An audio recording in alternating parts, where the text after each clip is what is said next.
Welcome to Tanya Today. Rabbi Ronnie Fine coming to you from Chabad Zichron Kadesh in Montreal, Canada. It's a privilege and a pleasure to share with you the Tanya. We welcome Clem from Brisbane, Australia. John, closer to Montreal in North Carolina. Susan is in Scranton with us. Welcome. Yan in Mexico. Boker Tov. Doug, Boker Tov to you. Simcha in Florida is with us.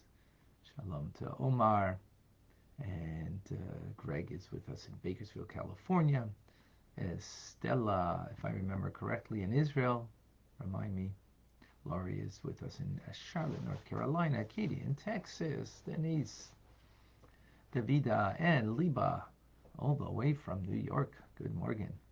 Zeneda in Florida, Boker Tov. Nitin in Shalom to you in Canada. Robert, welcome in Boston. Diane, back in London, Ontario. Oh, lots of checking around. All right. Who else is with us? Annie in Costa Rica. Eugenia in Calgary. Tim in Texas. Julie in Florida. Dee in Allentown, Pennsylvania, and Dee in Mexico, Elda. I don't know, I'm sure I pronounced that wrong, but welcome. Jean in Pennsylvania, Shalom. Gary, oh, also in Pennsylvania, I like that. 2 Pennsylvanians in a row. And then from Colorado, Rena, welcome. Darren in the Philippines. We have with us on Clubhouse Batya and David, Vilma, Marcy, and Andrea, Boss, Celeste, Jennifer, Tim, and Margot. All right. Instagram. Dan is with us from Brazil. Into Televenta. Torah inspiration. All right. Progressive something. Progressive realities. All right. I hope this is it. Miss DeMaw. Then B. Maryland. Acoy in Peru. Okay.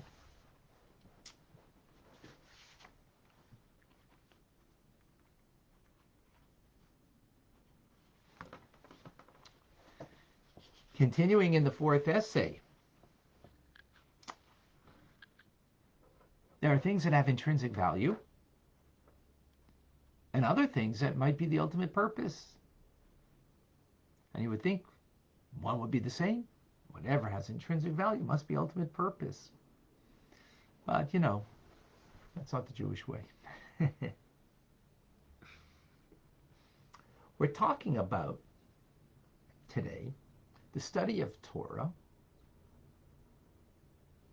that has intrinsic value as opposed to ultimate purpose is to have a whole heart, a complete heart. So let's understand the distinction. So when we study Torah, right, as we're doing now, the law, let's say the laws of Torah, or the mystical dimension of something, what we are actually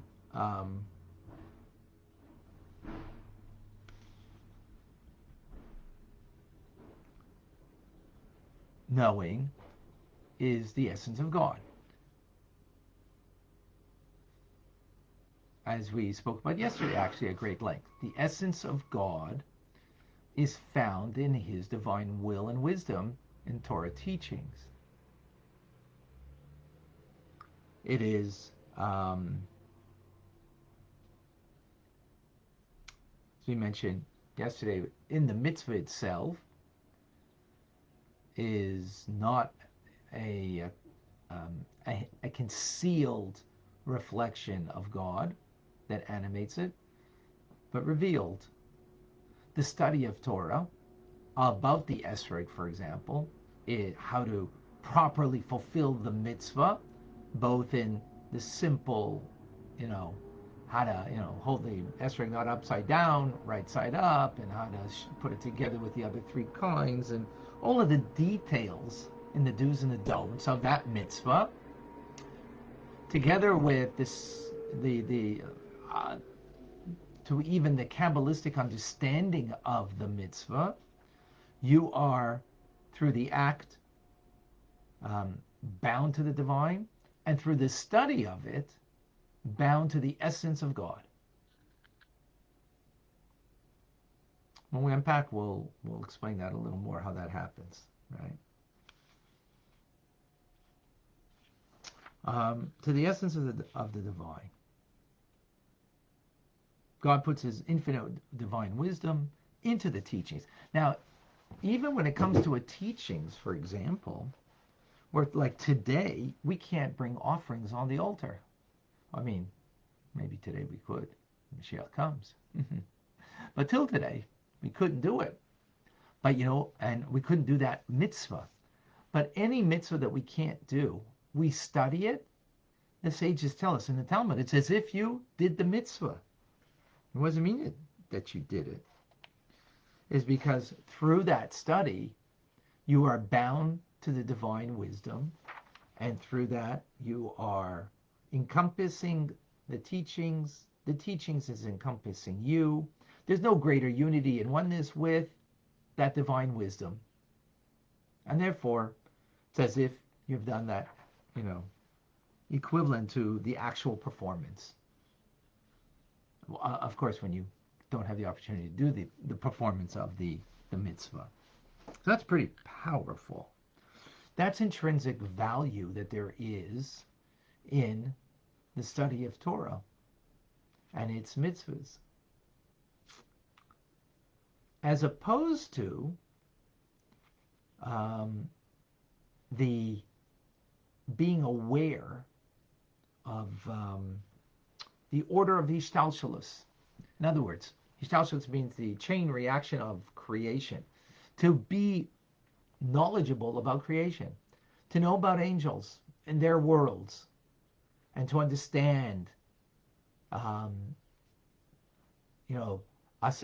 Srafim versus the Oifanim, and the Chayes HaKodesh, Matat versus Mechol versus Gavriel, the angel, and understanding all of that, including understanding all of the divine attributes in the 4 different worlds of Asiya, Yetzira, Bria, and all the way up to Atzilus. And to have that, there, you're not having an intrinsic, there isn't intrinsic value to it in the sense that you are only knowing about the fact of God, but not the essence of God.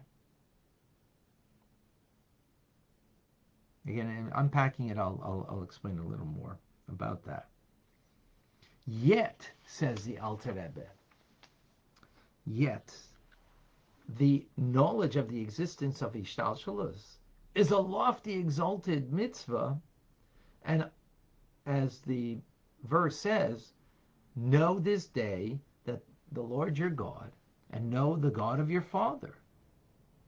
And you need to know God in his ways of creation. Moreover, this actually leads a person to a whole heart to serve him. Actually, the verse concludes, know the Lord, the God of your father, and serve him with a whole heart. In other words, the knowledge of God in creation will lead you to serve him with your entire being. And that's the ultimate purpose. It's not intrinsic value, but it's the ultimate purpose of knowing God, to serve him wholeheartedly, even though what you're becoming aware is of the externality of God.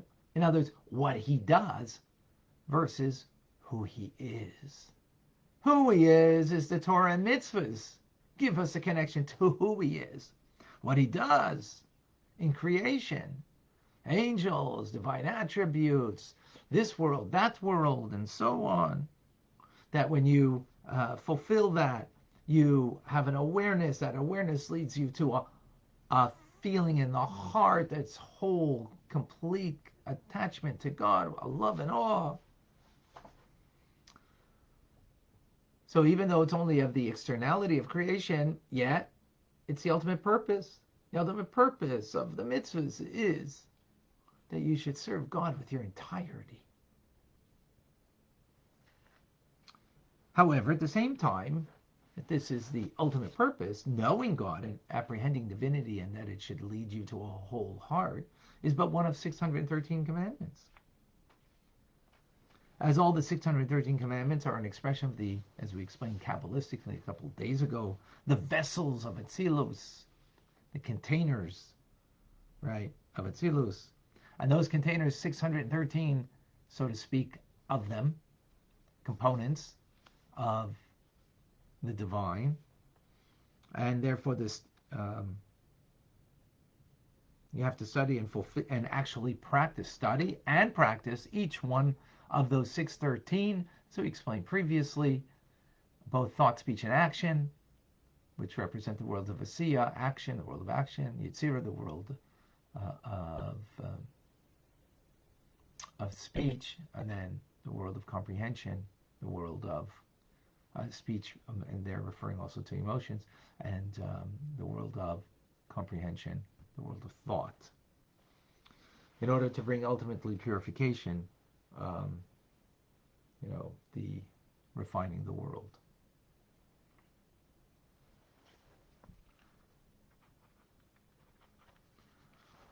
Let's unpack this a bit. So we learned, and we will learn again,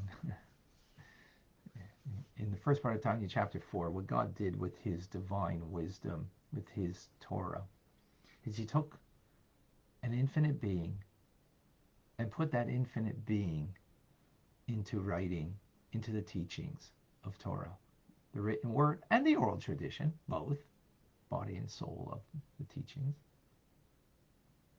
He put it in.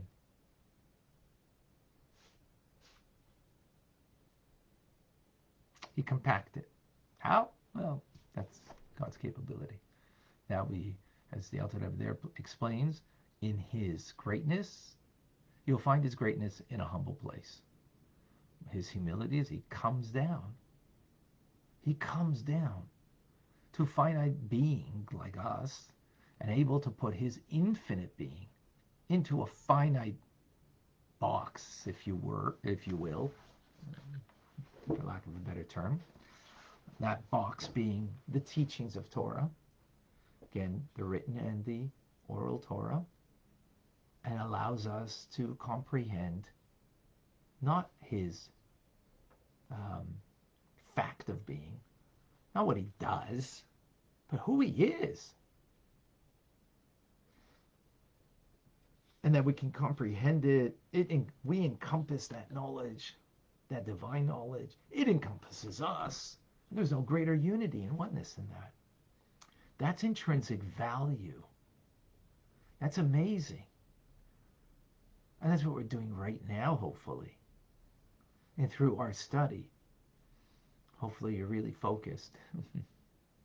And that real focus allows you to truly encompass the teachings and at the same time being taken by it, encompassed by it, and being beautiful oneness with Hashem as a result. That's what the study of a mitzvah, understanding how to do a mitzvah, understanding the do's and the don'ts, understanding the deeper appreciation of that mitzvah, till even the mystical component. That's the beauty and the intrinsic value of Torah teachings. Yet there's something of an ultimate purpose. What's the ultimate purpose? Is that we should not just be bound up in the moment of study with the apprehension that we have in Torah, but we should have a whole heart. We should be wholeheartedly involved. And that comes when you know God. Knowing here doesn't mean, the word is from das. It's not about information, but information that is impactful.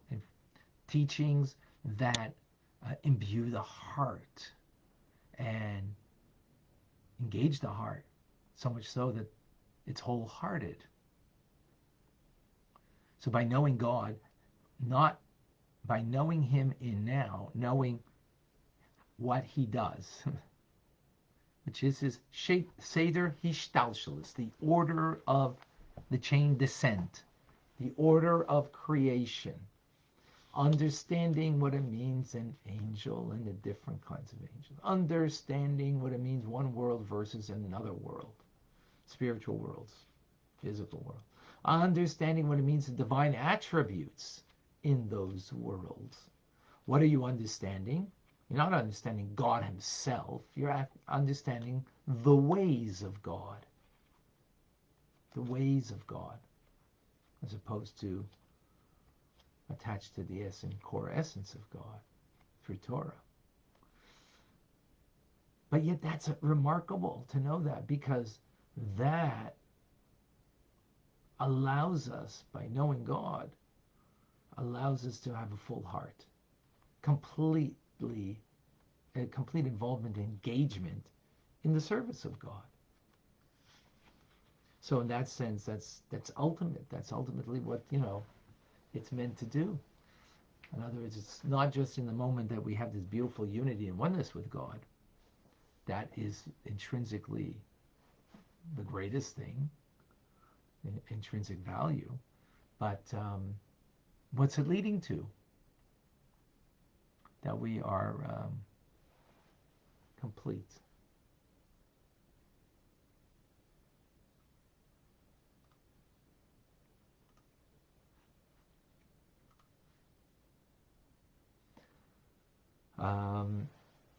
And these are the two ideas over here. And ultimately, yes, we need both. We need both.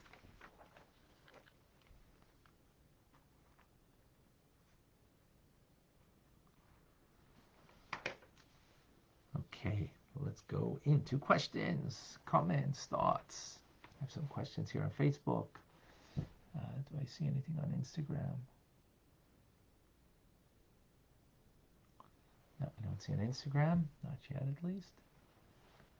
On Facebook. 2 question marks before you ask a question, please.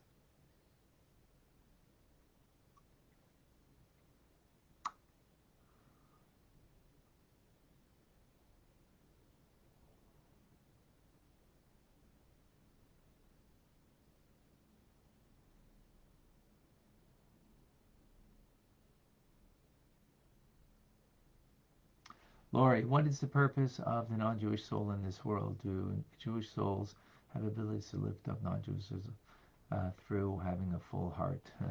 The purpose of a non-Jew is the fulfillment of 7 Noachide laws, as it is taught by the Torah of Moses. That is the purpose, just like the purpose of the Jew is in the fulfillment of Torah mitzvahs. So the purpose of the non-Jew is in the 7 Noachide laws to serve God. And do Jews have the ability to lift up non-Jews? Absolutely. That's what it means to light unto the nations.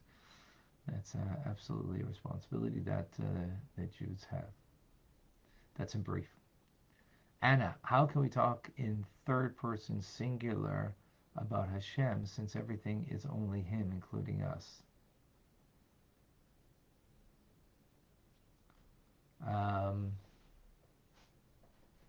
You mean he, him?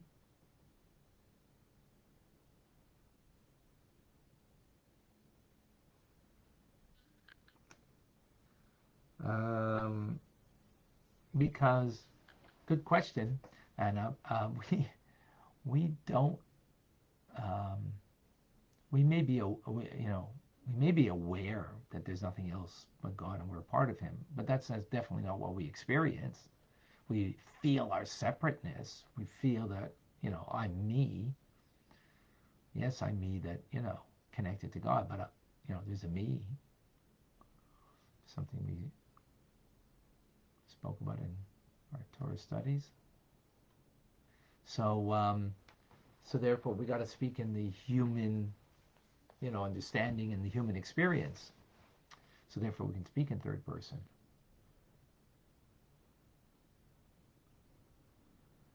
Okay. I don't see any other question. On Facebook, at least, a reminder of Rambam today. It's 1 o'clock.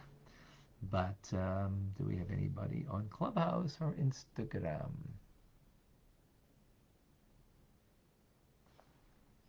Everybody's quiet today.